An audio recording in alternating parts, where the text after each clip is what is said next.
Olá, queridos, graça e paz, sejam muito bem-vindos a mais uma aula da nossa Biblioteca Palavra da Fé.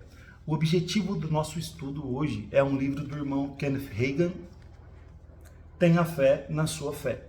Gente, esse livro é maravilhoso. Eu incentivo a todos a comprarem um exemplar desse livro. Ele é muito importante e ele é muito enriquecedor.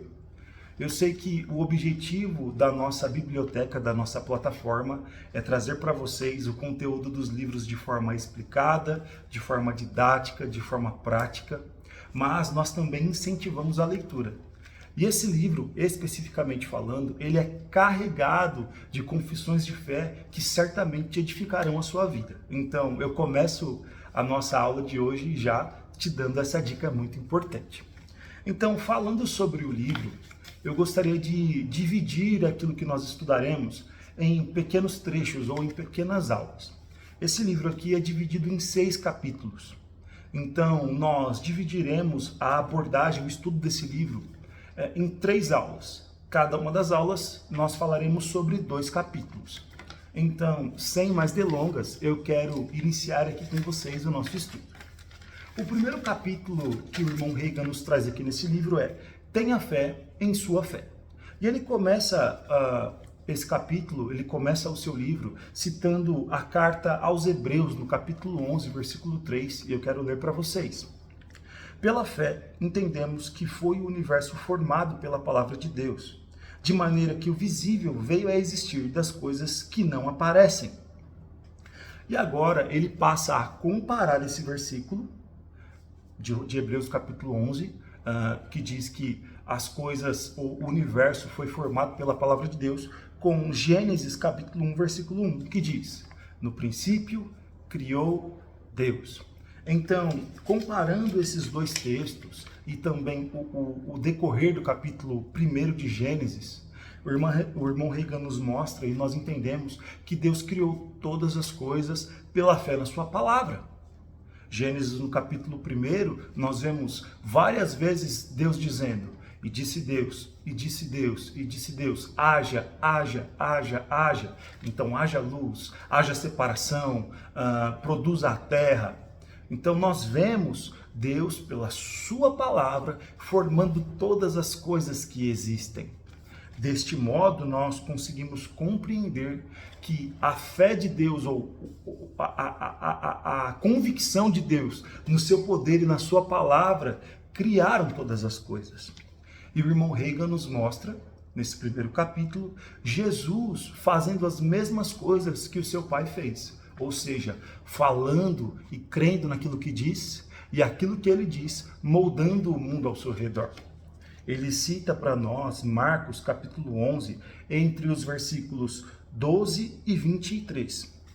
Nós não vamos ler esse trecho porque é um trecho um pouco grande, mas eu incentivo a você a pausar agora esse vídeo e ler esse trecho na sua Bíblia, Marcos capítulo 11, dos versículos 12 ao versículo 24. Pronto, vamos retornar então, eu tenho certeza que você leu. Nesse trecho, nós vemos Jesus e os seus discípulos saindo de Jerusalém. E ao saírem de Jerusalém, Jesus, com fome, enxerga ao longe uma figueira cheia de folhas. E eu quero trazer para vocês uma curiosidade característica da figueira. Quando chega a época da figueira frutificar, ela está seca depois do inverno, ela se enche de frutos, e depois que os frutos nascem, as folhas começam a aparecer. Então, quando uma figueira tem folhas, certamente a figueira precisa estar carregada de frutos. Isso é algo de uma figueira saudável. Então, Jesus, vendo aquela figueira ao longe, bonita, cheia de folhas, com fome, ele vai até ela e não encontra fruto algum. A partir desse momento, ele amaldiçoa a figueira. Ele diz, nunca mais como alguém fruto de ti.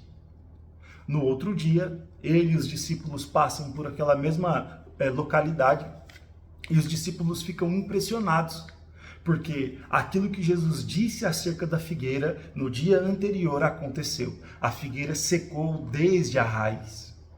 E impressionados com aquilo, e Jesus vendo que eles estavam impressionados com aquilo, Jesus passa a ensiná-los sobre fé.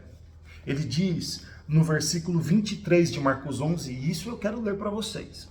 Porque em verdade vos digo que qualquer que disser a este monte, ergue-te e lança-te no mar, e não duvidar no coração, mas crer que se fará aquilo que diz, tudo o que disser será feito. É impressionante porque Jesus diz, qualquer pessoa que disser, crendo com o coração, verá aquilo que ele disse acontecer. E a esta prática, no versículo 22, Jesus denomina de a fé de Deus. Porque antes de ser dito o versículo 23, veio o que ele disse no versículo 22. E ele diz, tende fé em Deus. O irmão Reagan nos ensina aqui nesse livro, e em outros livros dele, que essa expressão, tende a fé em Deus, ou tende fé em Deus, ela pode ser bem traduzida também como tende fé de Deus. As palavras gregas, ou essa sentença grega aqui, é atipitisteos, tende fé Deus. Então, uma boa tradução também é tenha a fé de Deus. E qual é a fé de Deus? É a mesma fé que ele exerceu para criar todas as coisas que existem. Ele disse e viu acontecer. Jesus disse e viu acontecer. E o irmão Reagan nos ensina que nós podemos crer em Deus e podemos exercer o mesmo tipo de fé que ele exerce e que ele exerceu para formar o mundo. E a esta prática de crer em Deus e dizer a palavra, ele chama de ter fé em sua própria fé.